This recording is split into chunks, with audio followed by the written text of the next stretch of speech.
अस्सलाम वालेकुम viewers, welcome back to my channel.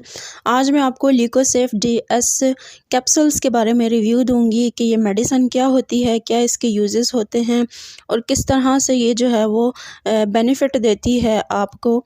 तो बेसिकली ये लिकोरिया या लिकोरिया से रिलेटेड जो इश्यूज़ होते हैं फ़ीमेल्स के लिए या फ़ीमेल्स के जो इशू होते हैं उनके लिए डिज़ाइन की गई है।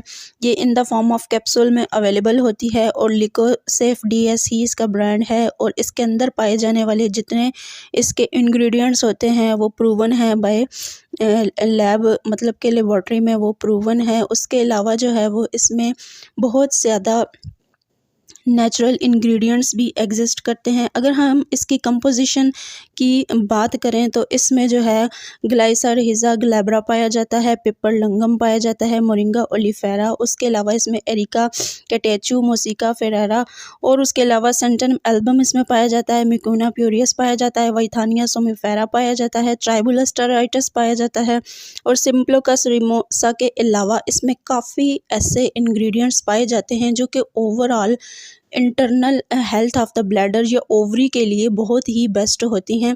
अब हम बात करते हैं, ये था इसका इंट्रोडक्शन। अब हम आपको बताते हैं कि ये कौन सी कंडीशंस में यूज़ की जाती है।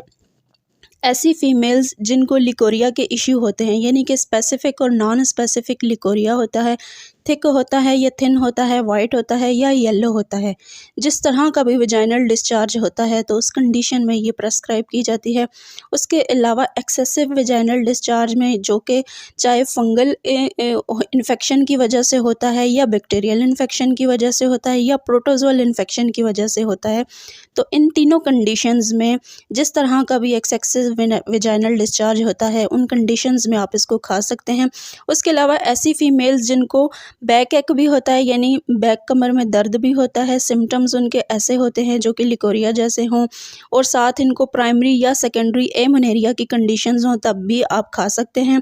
ये आपको रिलीफ देती है वेजाइनल की इचिंग में, बर्निंग में, रिड्यूस करती है आपके डिस्चार्ज को। उसके अलावा आपको जो है वो मेंस्ट्रुअल का जो फ्लो होता है उसको नॉर्मल रेंज में लाती है और ड्यूरिंग मेंस्ट्रुअल साइकिल भी औरतें इसको खा सकती हैं। ये एंटी इन्फ्लेमेटरी, एनाल्जेसिक और एंटी स्पास्मोडिक ड्रग के तौर पे वर्क करती है। बहुत ही अच्छे इसके रिजल्ट्स होते हैं। ओवरऑल अगर बात की जाए इस मेडिसिन की तो फीमेल से रिलेटेड जितने भी इश्यूज़ होते हैं, लिकोरिया, वेजाइनल डिस्चार्ज, औरतों की कमर में दर्द होना, उसके अलावा अगर उनके मेंसेस रूटीन में नहीं आ रहे तो उसको भी बहाल करती है। ये थे ओवरऑल इसके यूजेस। साइड इफ़ेक्ट इस मेडिसिन के कोई नहीं है। हाँ, ज़्यादातर स्टमक अपसेट ही देखा गया है। वीडियो पसंद आई हो तो चैनल को सब्सक्राइब करें। Thank you so much.